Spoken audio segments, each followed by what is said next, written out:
आज से हम पॉलिटी के टॉप 500 क्वेश्चन करने जा रहे हैं इनकी सीरीज। ये क्वेश्चन जो है किसी न किसी एग्जाम में आए हैं और अक्सर ही रिपीट होते रहते हैं। तो चलिए स्टार्ट करते हैं। फर्स्ट क्वेश्चन है, भारत में प्रांतों की स्वायत्तता किस अधिनियम द्वारा प्रदान की गई थी?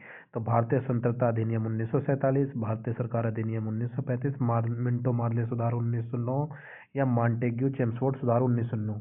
तो जो इसका सही उत्तर है वो भारत सरकार अधिनियम 1935 है।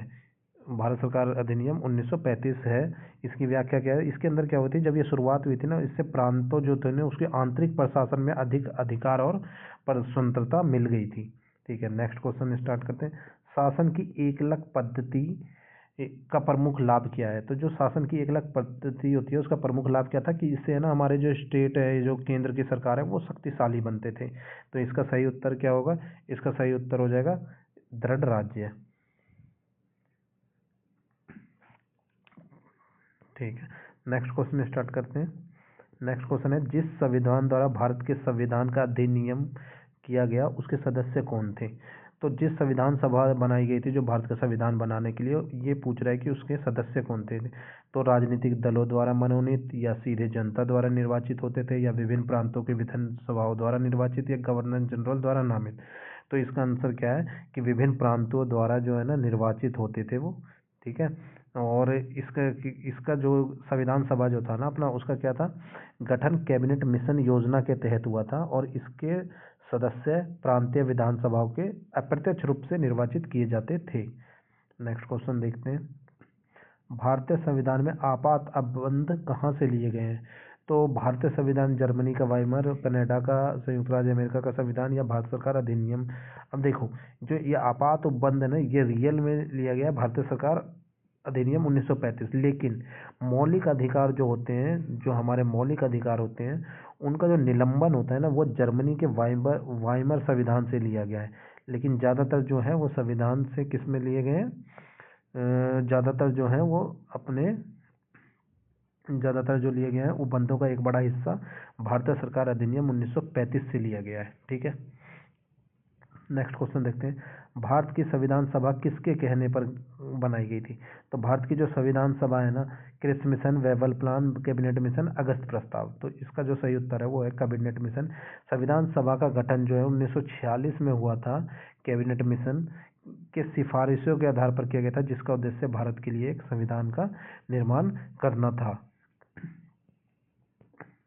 ठीक है, नेक्स्ट क्वेश्चन देखते हैं। भारत का संविधान सभा का अध्यक्ष तो भारत जो संविधान सभा बनाया गया था, जो कि हमारा संविधान बना था, तो ये कह रहा है कि संविधान सभा का अध्यक्ष कौन था? तो अध्यक्ष कौन थे इसके? डॉक्टर राजेंद्र प्रसाद। ये परमानेंट अध्यक्ष थे। और जो एक जो नॉन परमानेंट अध्यक्ष थे वो क्या थे? विट्ठल भाई पटेल थे शायद। ठीक है, नेक्स्ट क्वेश्चन देखते हैं।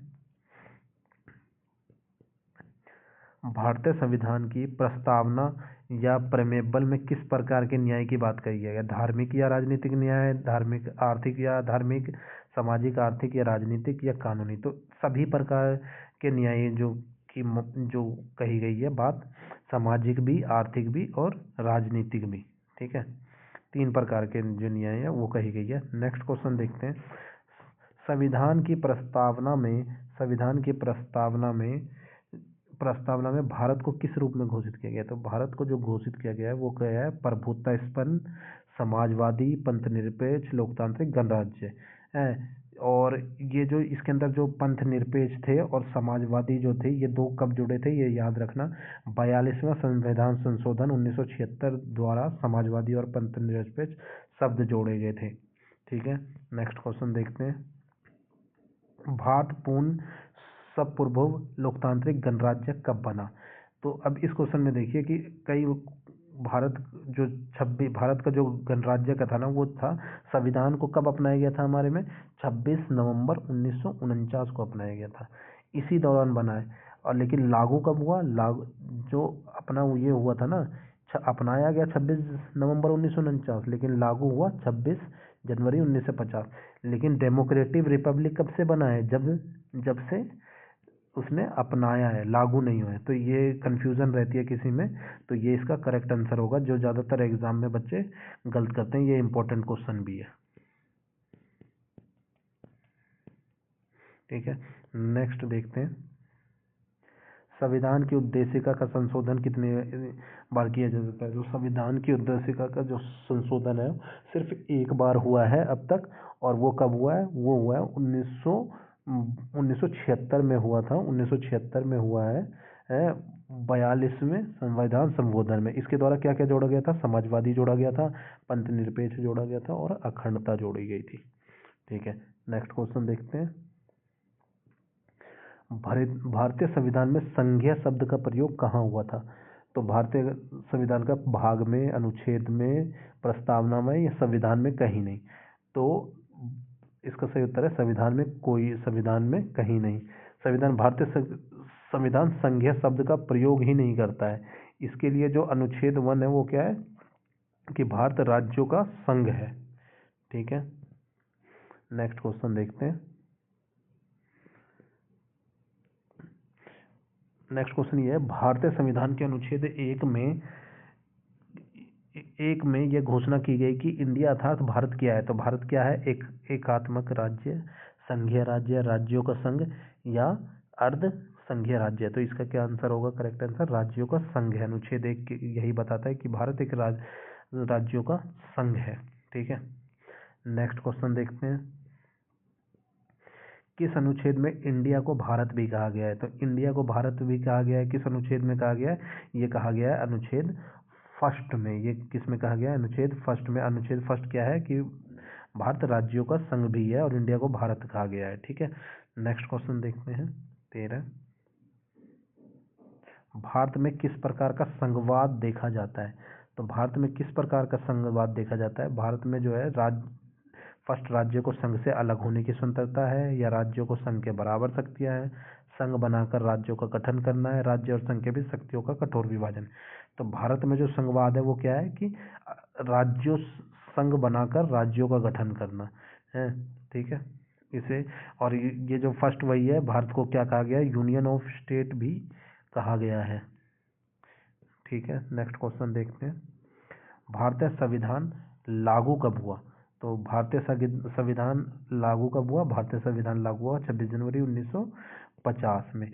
लेकिन एक चीज अगर जो पूछे भारतीय संविधान को अपनाया कब गया, तो अपनाया कब गया है 26 नवंबर 1949। इसी दिन से भारत रिपब्लिक डेमोक्रेटिक कहा जाने लगा, और जब लागू हुआ तब से हम गणतंत्र दिवस मनाने लगे। ठीक है। नेक्स्ट क्वेश्चन देखते हैं, भारतीय संविधान की रचना के समय संविधान सभा का संवैधानिक सलाहकार कौन था।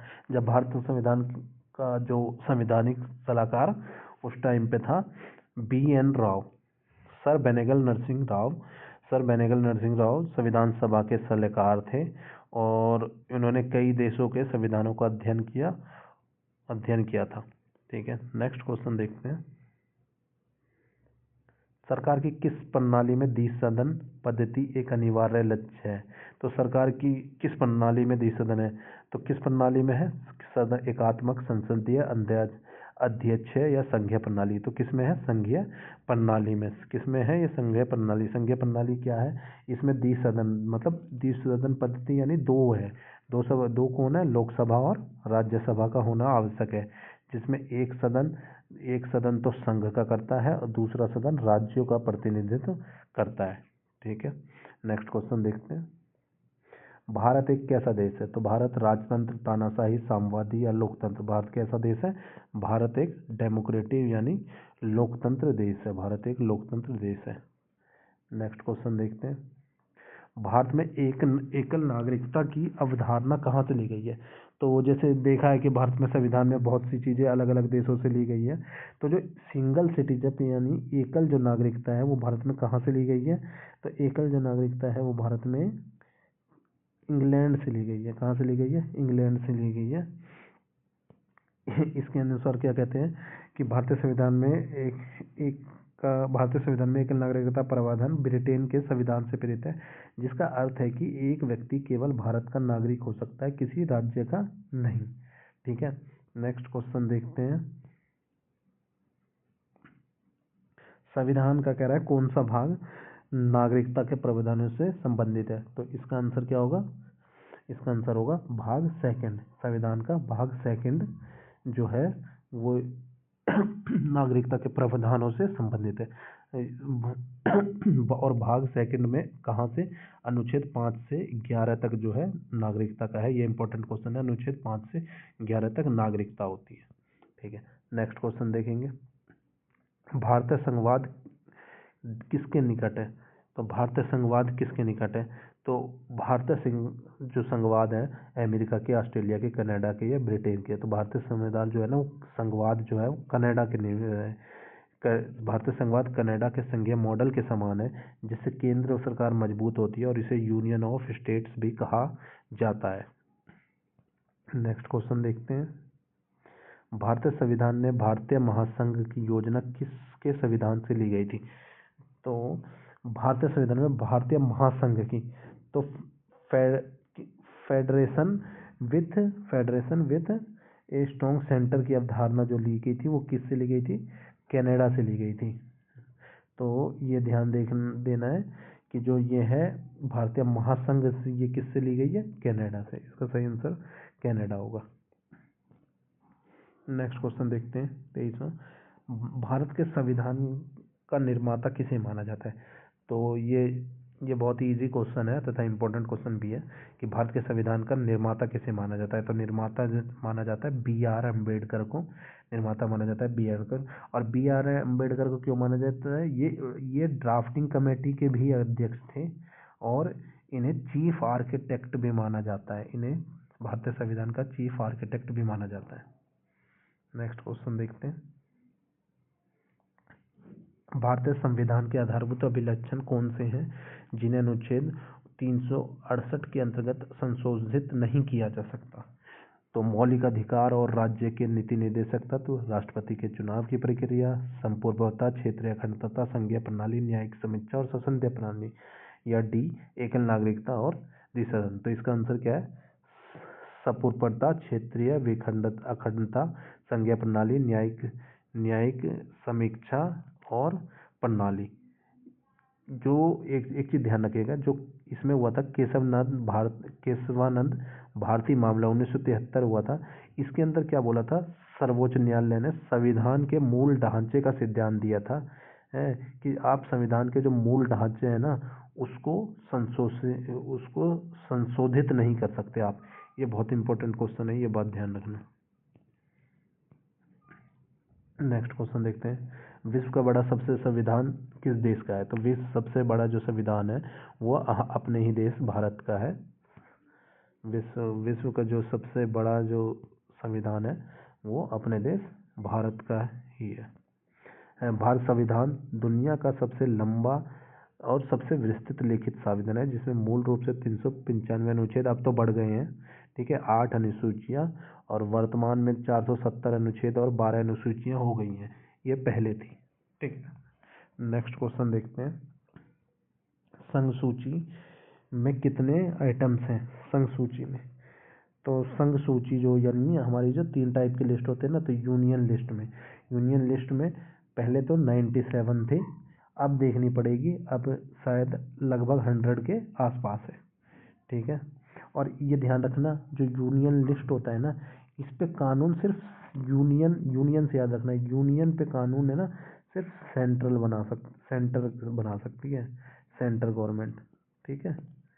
यूनियन पे कानून सिर्फ सेंट्रल गवर्नमेंट बना सकती है, ठीक है। नेक्स्ट क्वेश्चन देखते हैं, 27वां क्वेश्चन, स्वतंत्र भारत में कौन सी प्रणाली लोकतंत्र के वास्तविक आधार के ही विपरीत जाती है? तो वास्तविक आधार के ही विपरीत जाती है। तो वास्तविक आधार के विपरीत ऐसी कौन सी प्रणाली है? ऐसी है जाति व्यवस्था। जाति व्यवस्था क्या है? जाति व्यवस्था समाज को खंडों में विभाजित करती है और समानता के लोकतांत्रिक सिद्धांत के विपरीत है। क्योंकि जातिवादी में क्या होता है कि भेदभाव हर टाइप का, तो इनइक्वलिटी होती है एक तरीके से, और लोकतंत्र क्या है कि समानता होनी चाहिए। तो ये एक दूसरे के दोनों विपरीत है, ठीक है। 28वां क्वेश्चन देखते हैं, किस प्रकार की सरकार निष्पक्ष और स्वतंत्र चुनावों पर आधारित होती है, जिसमें तत्कालीन सत्ताधारियों के हारने का निष्पक्ष और उचित अवसर हो? तो मतलब ये कह रहा है किस टाइप की जो गवर्नमेंट होती है ना उस पर निष्पक्ष और स्वतंत्र चुनाव होते हैं, मतलब बिना किसी भेदभाव के इस टाइप का चुनाव होते हैं, तो वो क्या हो सकता है? राजतंत्र या साम्यवादी, निरंकुश में नहीं, लोकतांत्रिक है। तो इसका आंसर होगा लोकतांत्रिक होता है।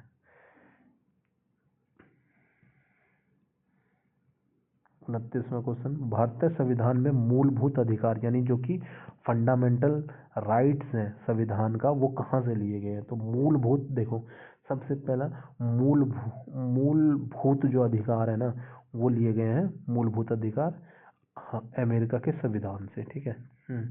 और मूलभूत अधिकार, भारतीय संविधान में मूलभूत अधिकार जो भाग 3 में निहित है, संयुक्त राज्य अमेरिका के संविधान में दिए गए बिल ऑफ राइट्स से प्रेरित है, ठीक है।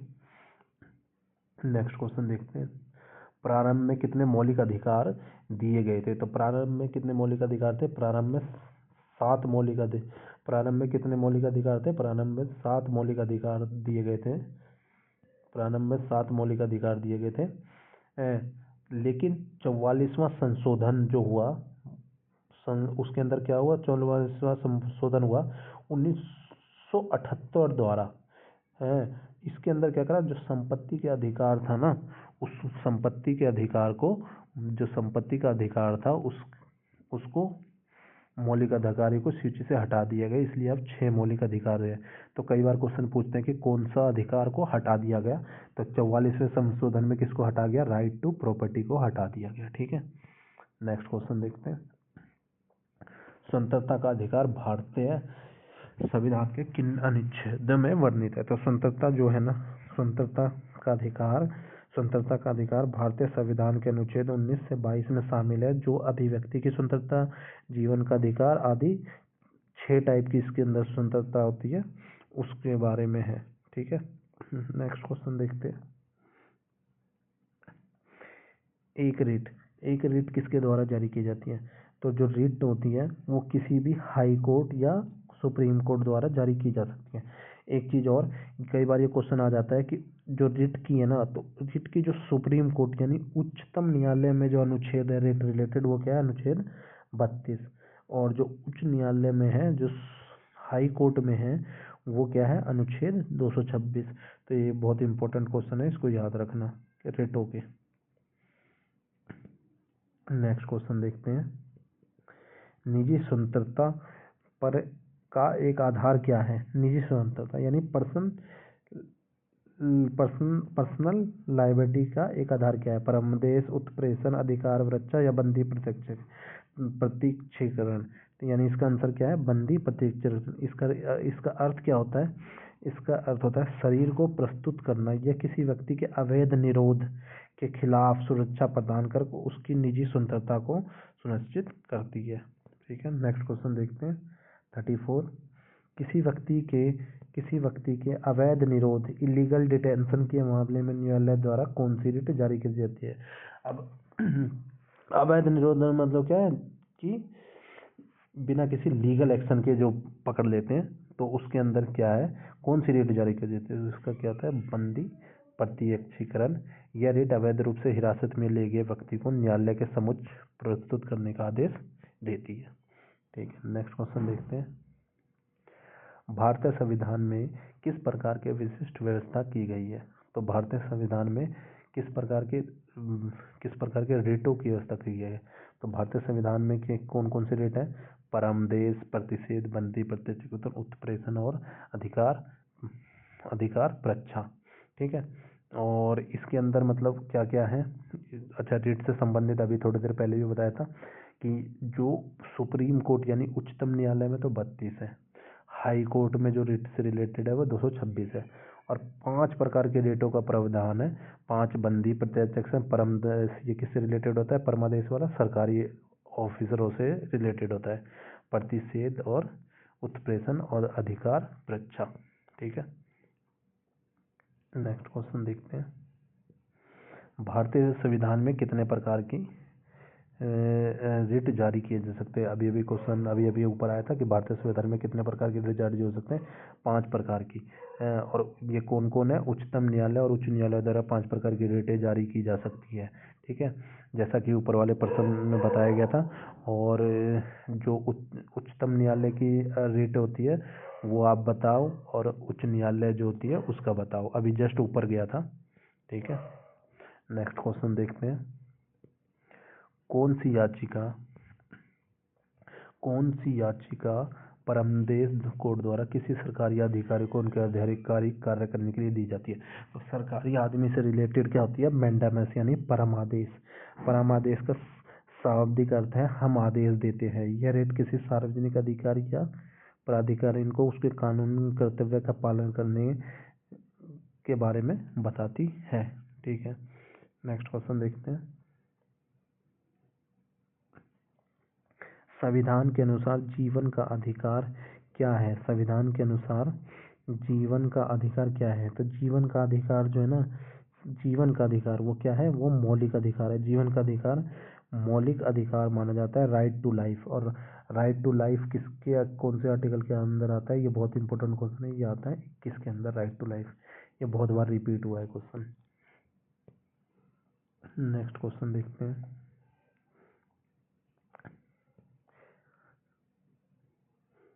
किस मौलिक अधिकार के तहत मानव व्यापार यानी जो ह्यूमन ट्रैफिकिंग होती है वो निषेध कर दी गई है? तो ह्यूमन ट्रैफिकिंग जो है वो स्वतंत्रता से रिलेटेड नहीं है, समानता से नहीं है, शोषण के विरुद्ध अधिकार इससे रिलेटेड है, ठीक है। और शोषण के विरुद्ध जो शोषण होती है ना, जैसे मजदूरों का जो शोषण होता है, उससे रिलेटेड कौन सा हमारा है? उससे रिलेटेड हमारा आर्टिकल है अनुच्छेद 23, अनुच्छेद 23। अच्छा, 24 भी है। 24 किससे रिलेटेड है? जो बच्चों से मजदूरी कराते हैं, बाल श्रम से रिलेटेड, यानी बाल श्रम से। ये दोनों इंपॉर्टेंट है, अनुच्छेद 23 और अनुच्छेद 24, ध्यान रखना, ठीक है। नेक्स्ट क्वेश्चन देखते हैं। अब ये क्वेश्चन है, किस संविधान संशोधन अधिनियम द्वारा संपत्ति का अधिकार मूल अधिकार नहीं रहा? अभी ये मोस्ट इम्पोर्टेंट क्वेश्चन है, ये बार बार ही पूछा जाता है। तो किसके अधिकार नहीं रहा? 44वां संशोधन है। 44वां संशोधन जो हुआ था उसमें 1978 द्वारा, उसमें क्या करा था? संपत्ति के अधिकार को मौलिक अधिकारों की सूची से हटाकर एक कानून बना दिया गया। किसके अंदर? 301 के अंदर। तो 3 क्वेश्चन एराइज हो गए कि कौन से संविधान में हटाया गया? 44वां संशोधन में हटाया गया, ठीक है। किसको हटाया गया? संपत्ति के अधिकार को हटाया गया। और उसके बाद इसको 301 के तहत क्या किया गया? एक कानून बना दिया गया, ठीक है। नेक्स्ट देखते हैं। भारतीय संविधान के अनुसार अब संपत्ति का अधिकार क्या है? तो पहले क्या था? संपत्ति का अधिकार पहले मौलिक अधिकारों में माना जाता था, लेकिन 44वां संविधान संशोधन जो हुआ उसके बाद संपत्ति के अधिकार को क्या करा? हटा दिया गया और कानूनी अधिकार बना दिया गया। और कौन से, किसके अंदर? 301 के 301 के तहत कानूनी अधिकार बना दिया गया, 301 के तहत, ठीक है। नेक्स्ट क्वेश्चन देखते हैं।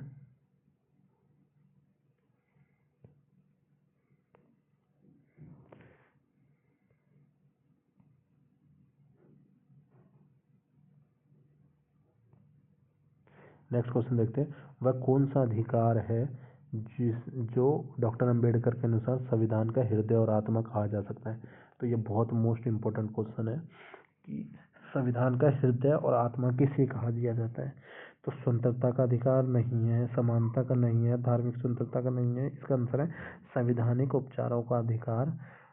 इसको इसको राइट टू कॉन्स्टिट्यूशनल रेमेडीज, इसको डॉक्टर भीमराव अम्बेडकर ने अनुच्छेद 32 को इसको संविधान का हृदय और आत्मा कहा है, क्योंकि यह मौलिक अधिकारों के परिवर्तन की गारंटी देता है। ये बहुत ही मोस्ट इम्पोर्टेंट क्वेश्चन है। नेक्स्ट क्वेश्चन देखते हैं। तो डॉक्टर अंबेडकर के अनुसार कौन सा अनुच्छेद भारतीय संविधान का सबसे महत्वपूर्ण अनुच्छेद है? तो सबसे महत्वपूर्ण अनुच्छेद कौन सा हो गया? सबसे महत्वपूर्ण अनुच्छेद 32 हो गया, सबसे महत्वपूर्ण 32 हो गया, ठीक है। इसको क्या बोला जाता है? संवैधानिक उपचारों का अधिकार भी बोला जाता है, ठीक है। अब अनुच्छेद 21 बताना कौन से है? अनुच्छेद 21 अभी थोड़ी देर पहले बताया था, राइट टू लाइफ। अनुच्छेद 21 राइट टू लाइफ। ये बहुत इम्पोर्टेंट क्वेश्चन है, ये आता रहता है। नेक्स्ट क्वेश्चन देखते हैं, मूल अधिकार भारतीय संविधान के किस भाग में है? थोड़ी देर पहले भी आया था कि मूल अधिकार जो है वो क्या है, भारतीय संविधान के थर्ड भाग में है। थर्ड भाग में है मूल अधिकार भारतीय संविधान के भाग थर्ड में है। और कहाँ से कहाँ तक अनुच्छेद है? अनुच्छेद 12 से 35 तक में है। ठीक है, नेक्स्ट क्वेश्चन देखते हैं 45। भारत के संविधान के किस अनुच्छेद के अंतर्गत सशस्त्र बलों के सदस्यों को मौलिक अधिकार को विशेष रूप में प्रतिबंधित किया जा सकता है? तो ये इसका आंसर है अनुच्छेद 33। अनुच्छेद 33 संसद को यह शक्ति देता है कि वह सशस्त्र बलों, अर्धसैनिक बलों, पुलिस बलों आदि के सदस्यों के मौलिक अधिकारों को संशोधित कर सकती है। अनुच्छेद 33 ध्यान रखना। ठीक है, नेक्स्ट क्वेश्चन देखते हैं,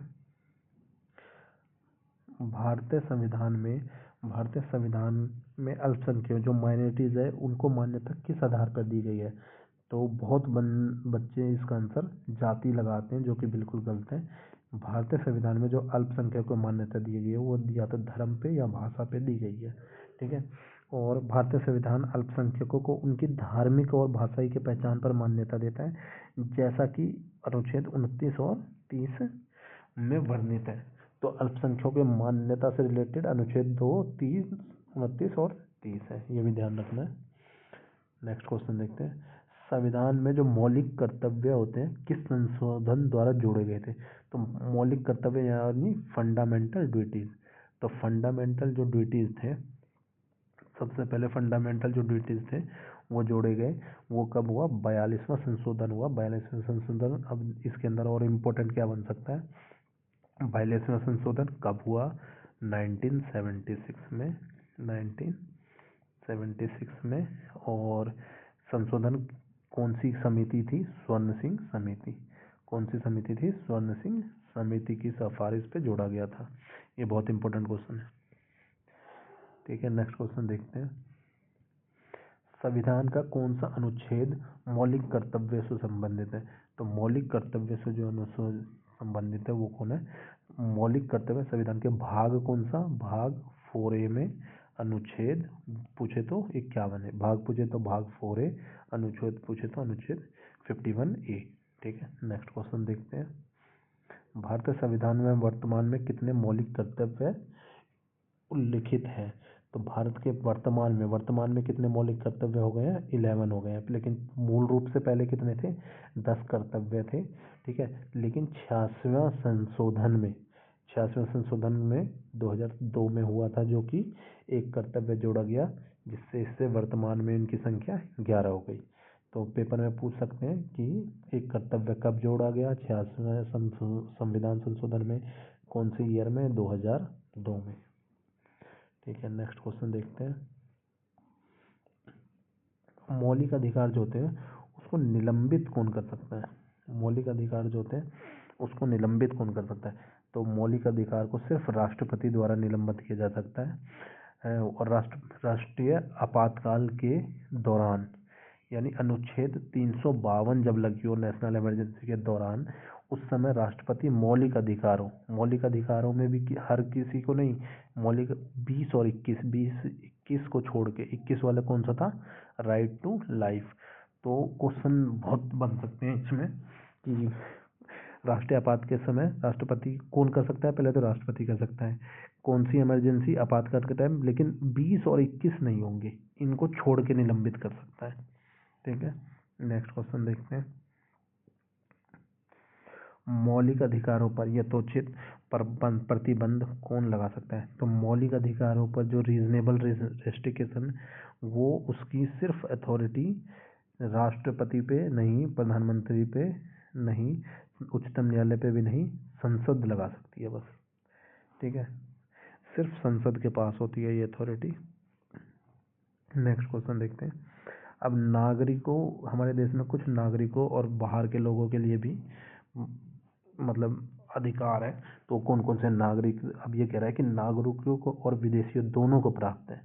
तो राजनीतिक अधिकार, मौलिक अधिकार, विधिक या कानूनी अधिकार, केवल मौलिक कर्तव्य। तो दोनों को जो प्राप्त है वो सिर्फ है लीगल या स्टैट्यूटरी राइट्स, यानी विधिक या कानूनी अधिकार। विधिक अधिकार जैसे कि अनुबंध करने का अधिकार देश में रहने वाले सभी व्यक्तियों, नागरिकों और विदेशियों को उपलब्ध होते हैं। कुछ और मौलिक अधिकार भी दोनों को प्राप्त है, लेकिन विधिक अधिकार व्यापक रूप से प्राप्त है। मतलब कुछ हद तक ये भी सही है, लेकिन जब अगर जो ऑप्शन में आए तो ये इस पर टिक लगाना है। ठीक है, नेक्स्ट क्वेश्चन देखते हैं।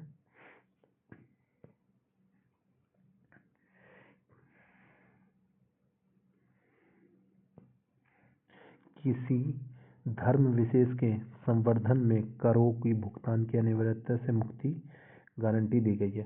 तो करों से मुक्ति की गारंटी जो होती है वो होती है अनुच्छेद 27। अनुच्छेद 27 यह प्रावधान करता है कि किसी भी व्यक्ति को ऐसे करों का भुगतान करने के लिए बाध्य नहीं किया जाएगा जिनकी आय किसी विशेष धर्म या धार्मिक संप्रदाय के संवर्धन या रखरखाव में खर्च की जानी है। ठीक है, नेक्स्ट क्वेश्चन देखते हैं। बहुत मोस्ट इम्पोर्टेंट क्वेश्चन है ये भी। भारतीय संविधान का कौन सा अनुच्छेद अनटचेबिलिटी को अनुमूलन कर सकता है? अस्पृश्यता। तो इसको अनटचेबिलिटी को कौन करता है? अनुच्छेद 17। अनुच्छेद 17 क्या है? अस्पृश्यता को समाप्त करता है और किसी भी रूप में इसके अभ्यास को निषिद्ध करता है। ठीक है, नेक्स्ट क्वेश्चन देखते हैं। कतिपय मौलिक अधिकार विदेशियों को नहीं दिए जाते। उदाहरण के लिए कौन सा अधिकार केवल नागरिकों को प्राप्त है? तो पहले तो कौन सा मौलिक अधिकार विदेशियों को नहीं दे सकते? कतिपय मौलिक अधिकार। उदाहरण के लिए कौन सा अधिकार केवल नागरिकों को प्राप्त है? तो मतलब केवल अधिकार केवल नागरिकों को प्राप्त है अपने, तो जीवन का, धार्मिक स्वतंत्रता का, अभिव्यक्ति का और समानता का। तो इसका आंसर क्या आएगा? अनुच्छेद 19 अभिव्यक्ति की स्वतंत्रता का अधिकार। अभिव्यक्ति स्वतंत्रता का अधिकार अनुच्छेद 19, अनुच्छेद 15, 16, 19 और 29 और 30 में दिए गए मौलिक अधिकार जो है ना, वो केवल भारतीय नागरिकों के लिए उपलब्ध है, विदेशियों के लिए है ही नहीं। ठीक है, नेक्स्ट क्वेश्चन देखते हैं। अच्छा, मत देने का अधिकार बहुत बार पूछ लेते हैं। मत देने का अधिकार, राइट टू वोट, किस कोटि से संबंधित है? तो राइट टू जो वोट होता है वो मौलिक अधिकार नहीं है, प्राकृतिक अधिकार भी नहीं है, राजनीतिक अधिकार है। ठीक है, और डी विधिक अधिकार तो है ही नहीं।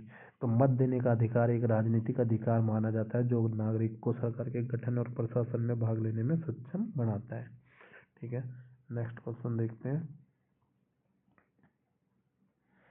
मौलिक अधिकारों से संबंधित फंडामेंटल राइट्स कौन सा है? अच्छा, ये बहुत इम्पोर्टेंट क्वेश्चन है कि जो मौलिक अधिकार है ना उससे संबंधित केस हुआ था, वो बताना है हमें कौन सा हुआ था। केशवनाथ भारत बनाम मिनर्वा मिल्स वाला, गोलकनाथ बनाम पंजाब राज्य, या M.K. गोपालन बनाम मद्रास राज्य। तो जो इसका गोलकनाथ, ये याद रखना इम्पोर्टेंट, गोलकनाथ बनाम पंजाब राज्य जो हुआ था वो हुआ था इसी से रिलेटेड। गोलकनाथ मामले में हुआ क्या था? गोलकनाथ मामले में सर्वोच्च न्यायालय ने फैसला सुनाया कि संसद जो है को मौलिक अधिकार को कम करने या हटाने की शक्ति नहीं है। हालांकि इस निर्णय को बाद में केशवानंद भारतीय मामले में बदला गया, जिससे संविधान के मूल ढांचे को अपरिवर्तनीय घोषित किया गया। मतलब जो केशवनाथ भारती था मामला, उसके अंदर क्या होता है कि हम मौलिक अधिकारों को के मूल जो बेसिक स्ट्रक्चर है ना उसको छेड़छाड़ नहीं कर सकते हम।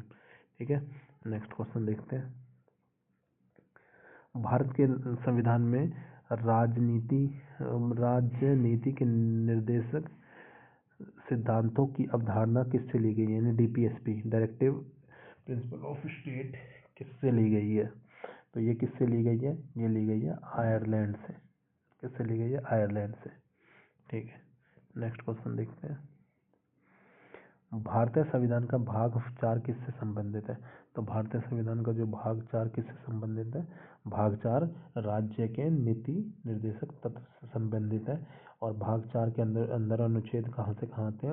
36 से 51 है। और ये राज्य के नीति निर्देशक तत्वों से संबंधित है जो देश के शासन के लिए मूलभूत सिद्धांत है।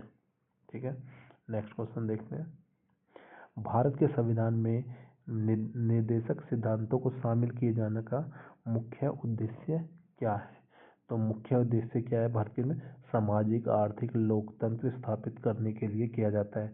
निर्देशक सिद्धांतों का उद्देश्य एक कल्याणकारी राज्य की स्थापना करना है जो नागरिकों के लिए सामाजिक और आर्थिक न्याय सुनिश्चित करे। ठीक है, नेक्स्ट क्वेश्चन देखते हैं। निम्नलिखित में से किसे विशेष बहुमत द्वारा संशोधित किया जाता है? अब कह रहा है कि मतलब जिसके अंदर बहुमत द्वारा संशोधित किया सकते हैं। नए राज्यों की प्रवेश या स्थापना नहीं, नागरिकता से संबंधित नहीं, राज्य के संसद में अंग्रेजी भाषा का प्रयोग नहीं। इसका आंसर है राज्य के नीति निर्देशक तत्व। निवेदक सिद्धांतों को संशोधित करने के लिए संसद के दोनों सदनों का विशेष बहुमत क्या? सदस्यों की कुल संख्या का बहुमत और उपस्थित और मतदान करने वाले सदस्यों के पास कम से कम 2/3 की बहुमत होनी ही चाहिए। ठीक है, तभी ये संशोधित हो सकता है। नेक्स्ट क्वेश्चन देखते हैं।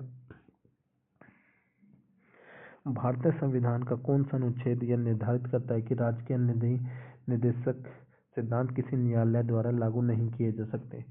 तो इसका आंसर क्या है? अनुच्छेद 37। अनुच्छेद 37 क्या कहता है? स्पष्ट रूप से बताता है कि निर्देशक सिद्धांत देश के शासन में मूलभूत है, लेकिन ये किसी न्यायालय द्वारा परिवर्तनीय नहीं है। ये देश के मूलभूत है पर न्यायालय द्वारा परिवर्तित नहीं कर सकते। नेक्स्ट क्वेश्चन देखते हैं। हमारे संविधान में निर्देशक सिद्धांत हैं, तो जो निर्देशक सिद्धांत हैं वो क्या है? तो कानूनी अदालत, हाँ, तो इसका आंसर क्या है? कानूनी अदालतों द्वारा अपरिवर्तनीय है। ठीक है, निर्देशक सिद्धांत सरकार के नैतिक और संवैधानिक दिशा निर्देश है, लेकिन इन्हें लागू करने के लिए आप अदालत नहीं जा सकते हैं। ठीक है, नेक्स्ट क्वेश्चन देखते हैं। राज्य नीति के निर्देशक सिद्धांतों में कौन सा गांधीवादी दर्शन पर आधारित है? ठीक है, जितने भी है इसमें ये पूछ रहा है कि कौन सा गांधीवादी दर्शन है। तो गांधीवादी दर्शन कौन सा है? ग्राम पंचायतों का आयोजन जो था वो गांधीवादी दर्शन है। अच्छा, एक चीज और, ग्राम पंचायतों का गठन से रिलेटेड अनुच्छेद क्या है? 40, अनुच्छेद 40 जो होता है वो ग्राम पंचायतों के संगठन से संबंधित है। और गांधी जी का ध्यान रखना, ये विकेंद्रीकरण के दर्शन का एक प्रमुख तत्व है, केंद्रीकरण नहीं, विकेंद्रीकरण के। ठीक है, नेक्स्ट क्वेश्चन देखते हैं। संविधान में किस संशोधन ने मौलिक अधिकारों की अपेक्षा राज्य नीति निर्देशक सिद्धांतों को अधिक महत्वपूर्ण बना दिया? ये नीति निर्देशक है, निर्देशक संविधानों को अति महत्वपूर्ण बना दिया। तो किस संविधान संशोधन ने बना दिया था? तो इसका आंसर है 42वां संशोधन जो हुआ था उसने अधिक महत्वपूर्ण बना दिया। अब एक चीज और, 42वां संशोधन जो हुआ था, 42वां संशोधन, उसके अंदर क्या क्या हुआ था? 42वां संशोधन 1976 में हुआ था। इसके अंदर क्या हुआ? अनुच्छेद 31C में संशोधन करके नीति निर्देशक सिद्धांतों को मौलिक अधिकार अनुच्छेद 14, 19 और 31 पर प्राथमिकता दी। हालांकि सुप्रीम कोर्ट ने मिनर्वा मिल्स जो मामला हुआ था इसको आंशिक रूप से असंवैधानिक घोषित कर दिया था। ठीक है, नेक्स्ट क्वेश्चन देखते हैं। भारत के संविधान का कौन सा अनुच्छेद भारत को कल्याणकारी राज्य यानी वेलफेयर स्टेट घोषित करने से संबंधित है? तो वेलफेयर स्टेट से संबंधित क्या है? 39 क्या कहता है? अनुच्छेद 39 राज्यों की कुछ नीतियों को सुरक्षित करने का निर्देश देता है, जैसे आजीविका के पर्याप्त साधन, धन के संकेंद्रण को रोकना और समान कार्य के लिए समान वेतन, जो एक कल्याणकारी राज्य के उद्देश्य को दर्शाते हैं। ठीक है, नेक्स्ट क्वेश्चन देखते हैं। अच्छा, राष्ट्रपति द्वारा राष्ट्रीय आपात स्थिति की घोषणा किए जाने के बाद किस अवधि का उसका अनुमोदन संसद के प्रत्येक संसद द्वारा हो जाना चाहिए? तो जैसे ही राष्ट्रपति राष्ट्रीय आपात घोषित करता है ना, राष्ट्रीय आपात घोषित करता है तो उसके 1 माह के भीतर होना चाहिए। अच्छा, राष्ट्रीय आपातकाल होता कैसे है? अनुच्छेद 352 के तहत। ठीक है, लेकिन जैसे ही घोषणा हुआ उसके 1 महीने के भीतर दोनों सदनों द्वारा विशेष बहुमत से अनुमोदित किया जाना चाहिए। ठीक है, नेक्स्ट 18 उपराष्ट्रपति कह रहा है पदेन अध्यक्ष होता है, मतलब किसका होता है उपराष्ट्रपति? तो हेड एक तरह से किसका होता है? राज्यसभा का है। और एक चीज, राज्यसभा ये राष्ट्रपति का क्या होता है? तो संविधान का अनुच्छेद 64 64 यह निर्धारित करता है कि उपराष्ट्रपति राज्यसभा का पदेन अध्यक्ष होगा। ठीक है, ध्यान रखना आर्टिकल 64। ठीक है, नेक्स्ट क्वेश्चन देखते हैं। भारत की उपराष्ट्रपति बनने के लिए आयु क्या पूछ रहे हैं? तो उपराष्ट्रपति बनने के लिए आयु कितनी होनी चाहिए? 35। तो कमेंट में आप लोग मुझे ये बताइए कि राष्ट्रपति बनने के लिए आयु क्या रहनी चाहिए। ठीक है, नेक्स्ट क्वेश्चन देखते हैं। भारत के उपराष्ट्रपति के पद पर लगातार 2 बार कौन रहा? भारत के उपराष्ट्रपति के पद पर लगातार 2 बार। अब तो बहुत रह गए हैं। इसके अंदर जो भी ये सारे ऑप्शन प्रीवियस के दे रखे हैं, तो ये सारे इसके हिसाब से राधा कृष्णन जी जो थे वो 2 बार बने। और 2 बार कब कब बने? 1952 57 से 1952 से 57 5 साल ये, और 57 से 62 लगातार 2 बार रहे थे। ठीक है, नेक्स्ट क्वेश्चन देखते हैं। भारत का राष्ट्रपति किसका एक अभिन्न अंग है? तो भारत का राष्ट्रपति जो किसका होता है? संसद का। अच्छा, एक ध्यान रखना, भारतीय संसद जो होता है वो किससे? राष्ट्रपति, लोकसभा और राज्यसभा तीनों से मिलकर बना होता है। राष्ट्रपति संसद का सत्र बुलाता है और सत्रावसान भी वही करता है, मतलब खत्म भी वही करता है। ठीक है, बात पर यदि आंग्ल भारतीय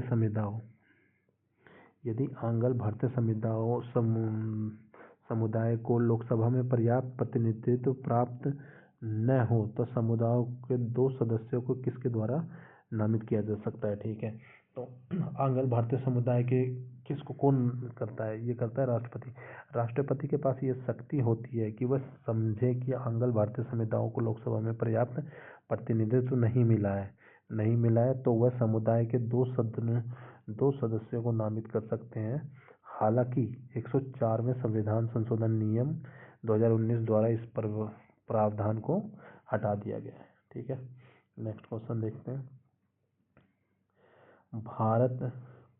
भारत के राष्ट्रपति को स्वेच्छा निर्णय अधिकार के अंतर्गत क्या प्राप्त है? तो अच्छा, स्वेच्छा निर्णय अधिकार के अंतर्गत क्या प्राप्त है भारत के प्रधानमंत्री को? वित्तीयापातकाल की घोषणा, किसी विधेयक पर वीटो शक्ति, प्रधानमंत्री की नियुक्ति या लोकसभा के मंत्री। तो इसका आंसर क्या होगा? प्रधानमंत्री की नियुक्ति। जब लोकसभा में किसी भी दल को स्पष्ट बहुमत नहीं मिलता है, तब राष्ट्रपति अपने विवेक का उपयोग करके सबसे बड़े दल के नेता या गठबंधन के नेता को प्रधानमंत्री नियुक्त कर सकता है। जब ये कब है? जब स्पष्ट बहुमत ना मिले। ठीक है, नेक्स्ट क्वेश्चन देखते हैं। अब ये कह रहा है राज्यसभा के संसद का निर्वाचन कितनी अवधि में होना है?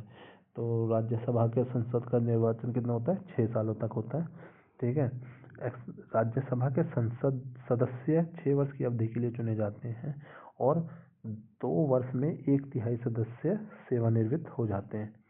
ये कभी भंग नहीं होती राज्यसभा। ठीक है, नेक्स्ट क्वेश्चन देखते हैं। अब ये इम्पोर्टेंट क्वेश्चन है। ये कह रहा है कि लोकसभा अध्यक्ष अगर जो त्याग पत्र देगा, तो ये त्याग पत्र किसे संबोधित करेगा? तो जो अध्यक्ष है, अध्यक्ष किसे संबोधित करता है? उपाध्यक्ष को, यानी डिप्टी स्पीकर को। लोकसभा अध्यक्ष जो त्याग पत्र देगा वो उपाध्यक्ष को देगा। ठीक है, नेक्स्ट क्वेश्चन देखते हैं।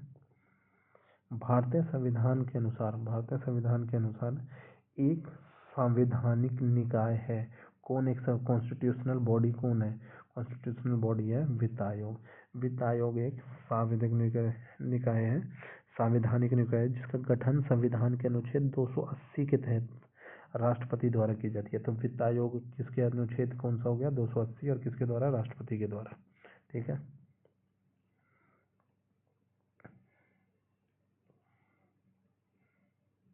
भारत के राष्ट्रपति द्वारा वित्त आयोग की नियुक्ति कितने सालों में होती है? वित्त आयोग की अभी बताया था ऊपर के क्वेश्चन में। तो वित्त आयोग की नियुक्ति कितने सालों में होती है? 5 सालों में होती है। और कौन से अनुच्छेद के तहत होती है? आर्टिकल 280।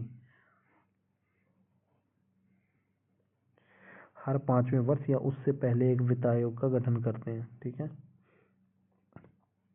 78 क्वेश्चन। केंद्र सरकार किसकी सिफारिशों के आधार पर भारत में समेकित नीति कंसोलिडेटेड फंड से राज्य की सहायता अनुदान करती है? तो किसकी सिफारिशों पे? तो ये किसकी योजना आयोग, जो अब नीति आयोग बन चुका है, विकास परिषद, वित्त आयोग की से हेल्प से। तो वित्त आयोग केंद्र और राज्य के बीच करों के वितरण और राज्यों को दिए जाने वाले अनुदान के सिद्धांतों पर राष्ट्रपति की सिफारिश करता है। ठीक है, नेक्स्ट क्वेश्चन देखते हैं। 79 भारत की आकस्मिकता निधि का संरक्षक कौन है? तो भारत की जो कॉन्टीजेंसी फंड होता है ना, उसका संरक्षक कौन होता है? राष्ट्रपति होता है। उसका कौन होता है? राष्ट्रपति होता है। अब अकस्मिकता जो निधि होती है 267 किसके अंदर आता है? 200। इसमें राष्ट्रपति के नियंत्रण में रखी जाती है। इसका उपयोग अप्रत्याशित व्यय को पूरा करने के लिए किया जाता है, जिसके बाद संसद से अनुमोदन लिया जाता है। ठीक है, नेक्स्ट क्वेश्चन देखते हैं। 80 भारत के अटॉर्नी जनरल की नियुक्ति कौन करता है? तो भारत के अटॉर्नी जनरल की नियुक्ति कौन करता है? भारत का राष्ट्रपति। अटॉर्नी जनरल हिंदी में क्या कहते हैं इसको? महान्यायवादी। और भारत सरकार का सर्वोच्च कानून अधिकारी होता है। तो सर्वोच्च कानून अधिकारी कौन सा होता है? महान्यायवादी। और इसकी नियुक्ति कौन करता है? राष्ट्रपति करता है। अनुच्छेद किसके तहत करता है? अनुच्छेद 74 के तहत करता है। तो अब क्या क्या क्वेश्चन बन गए कि अटॉर्नी जनरल की नियुक्ति कौन करता है? राष्ट्रपति। अटॉर्नी जनरल का हिंदी में नाम क्या है? महान्यायवादी। और ये क्या भारत सरकार का सर्वोच्च कानून अधिकारी कौन होता है? महान्यायवादी। इसकी नियुक्ति राष्ट्रपति किस अनुच्छेद के तहत करता है? 76। ठीक है, नेक्स्ट क्वेश्चन देखते हैं। देश में सशस्त्र सेनाओं का सर्वोच्च कमांडर इन चीफ कौन होता है? तो जिसे कमांडर इन चीफ कहा जाता है वो कहा जाता है राष्ट्रपति को, क्योंकि भारत का जो राष्ट्रपति होता है ना, वो थल सेना, नौसेना और वायुसेना तीनों का सर्वोच्च कमांडर इन चीफ होता है। ठीक है, नेक्स्ट देखते हैं। 82 क्या होता है? वे व्यक्ति जो अनुच्छेद 143 के अधीन किसी मामले को सलाहकार राय के रूप में भारत के उच्चतम न्यायालय को भेज सकते हैं। अच्छा, अनुच्छेद 143 जो उच्चतम न्यायालय का, वो क्या होता है? एडवाइजरी पावर होती है। एडवाइजरी किसकी? भारत के राष्ट्रपति की।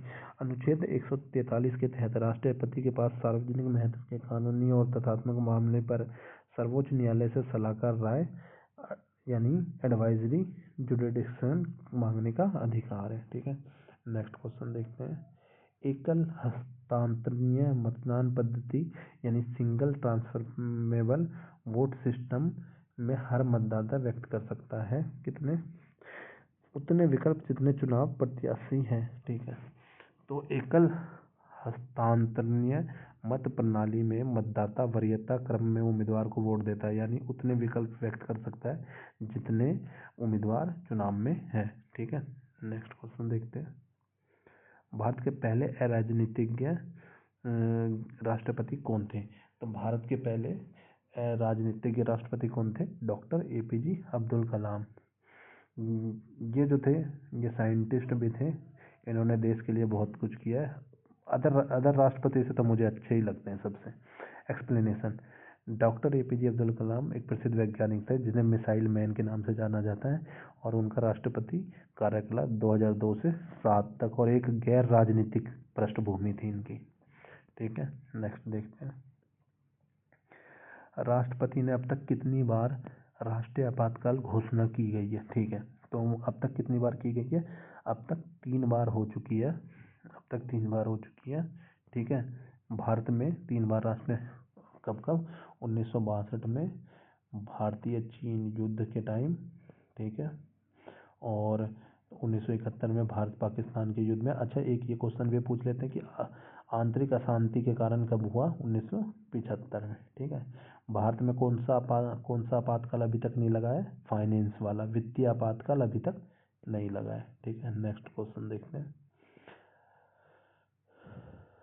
संवैधानिक प्रणाली के असफल हो जाने पर किसी राज्य में राष्ट्रपति शासन लागू हो जाता है। ठीक है, अच्छा, राष्ट्रपति शासन लागू होने का अनुच्छेद क्या है? अनुच्छेद 356 है। अनुच्छेद 356 क्या बताता है हमें? कि यदि राष्ट्रपति संतुष्ट है तो किसी राज्य में संवैधानिक तंत्र विफल हो गया है तो वह उस राज्य में राष्ट्रपति शासन लागू कर सकता है। ये बहुत इंपॉर्टेंट क्वेश्चन है। नेक्स्ट क्वेश्चन देखते हैं। अच्छा, यदि राष्ट्रपति त्याग पत्र देगा तो अब वह अपना त्याग पत्र किसे संबोधित करेगा? तो राष्ट्रपति अपना त्याग पत्र किसको देता है? उपराष्ट्रपति को। किसको देता है? उपराष्ट्रपति को। और उपराष्ट्रपति, भारत का राष्ट्रपति अपने त्यागपत्र उपराष्ट्रपति को संबोधित करता है और उपराष्ट्रपति तत्काल इसकी सूचना लोकसभा अध्यक्ष को देता है। ठीक है, अगला क्वेश्चन देखते हैं। अच्छा, किसकी नियुक्ति करना भारत के राष्ट्रपति के अधिकार में नहीं है? ठीक है, अच्छा देखो, अटॉर्नी जनरल की नियुक्ति राष्ट्रपति करता है, कैग की भी राष्ट्रपति करता है, राज्यपाल की भी राष्ट्रपति करता है, लेकिन लोकसभा अध्यक्ष की नियुक्ति राष्ट्रपति नहीं करता है। अब लोकसभा अध्यक्ष का क्या होता है, इसका चुनाव होता है, लोकसभा के सदस्यों द्वारा आपस में किया जाता है, राष्ट्रपति इसकी नियुक्ति नहीं करता है। ठीक है, नेक्स्ट क्वेश्चन देखते हैं। भारत के राष्ट्रपति के चुनाव के लिए नागरिकों को, अच्छा, राष्ट्रपति के चुनाव के लिए कितनी एज होनी चाहिए? 35 वर्ष। तो अब मुझे आप कमेंट में प्राइम मिनिस्टर की चुनाव के लिए कितनी एज होनी चाहिए ये बताइए। ठीक है, 19। भारत के राष्ट्रपति पद के लिए निर्धारित अधिकतम आयु सीमा क्या है? तो राष्ट्रपति पद के लिए, तो भारतीय संविधान में राष्ट्रपति या उपराष्ट्रपति के पद में कोई अधिकतम आयु सीमा निर्धारित नहीं की गई है, न्यूनतम नहीं, यहाँ अधिकतम पूछी है। ठीक है, नेक्स्ट क्वेश्चन देखते हैं। अच्छा, संसद के दोनों सदनों के बीच में गतिरोध हो रही हो, जब आपस में नहीं बन रही हो, तो उस केस में क्या है, संयुक्त अधिवेशन की अध्यक्षता कौन करता है?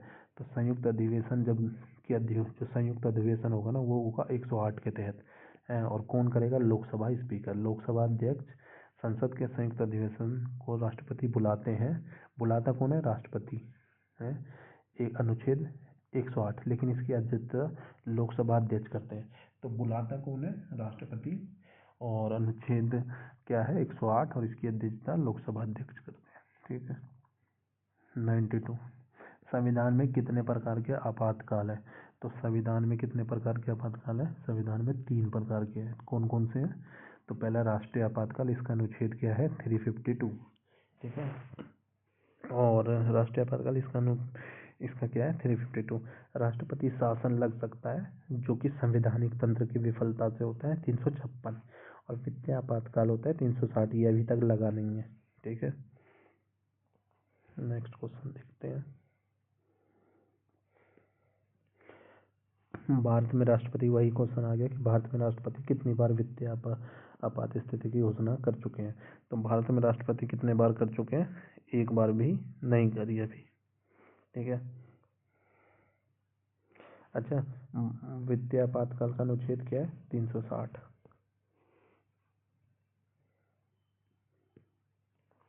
अच्छा, अब ये क्वेश्चन पूछ रहा है किस अनुच्छेद का उपयोग करके भारत के राष्ट्रीय वित्तीय आपातकाल को घोषित कर सकते हैं? तो वित्तीय आपातकाल का क्या है? 360।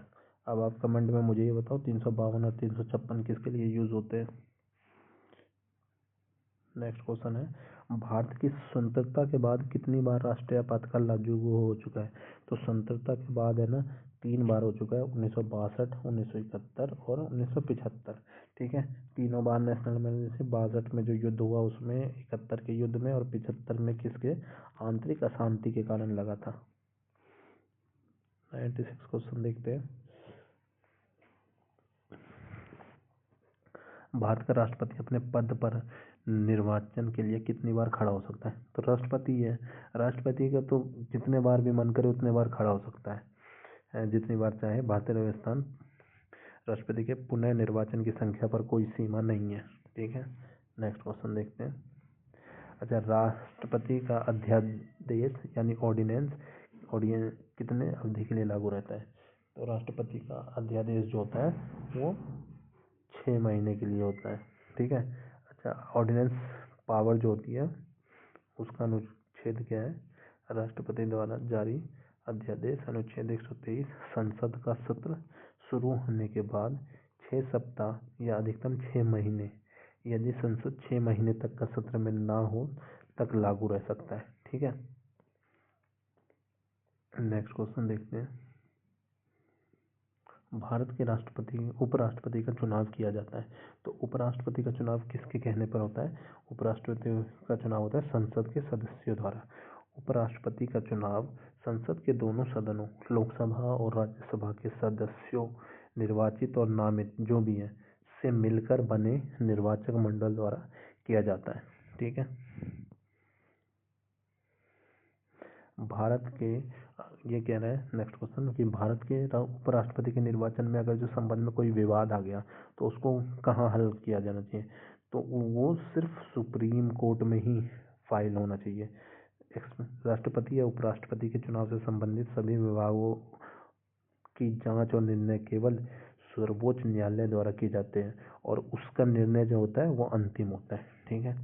नेक्स्ट क्वेश्चन देखते हैं। भारत के राष्ट्रपति पर महाभियोग इम्पीचमेंट चलाया जा सकता है किस अनुच्छेद किसके द्वारा, तो इम्पीचमेंट जो होता है ना वो संसद द्वारा होता है। ठीक है। अब संसद द्वारा क्या होता है, राष्ट्रपति पर संविधान के उल्लंघन के आरोप में संसद के किसी भी सदन में चलाया जा सकता है, या तो लोकसभा या राज्यसभा। ठीक है। द्वारा महाभियोग। अच्छा, महाभियोग इम्पीचमेंट का आर्टिकल क्या है, इम्पीचमेंट का आर्टिकल 61 है, ये ध्यान देना है। तो ये फर्स्ट टाइप में 100 क्वेश्चन हमने कवर कर लिए हैं।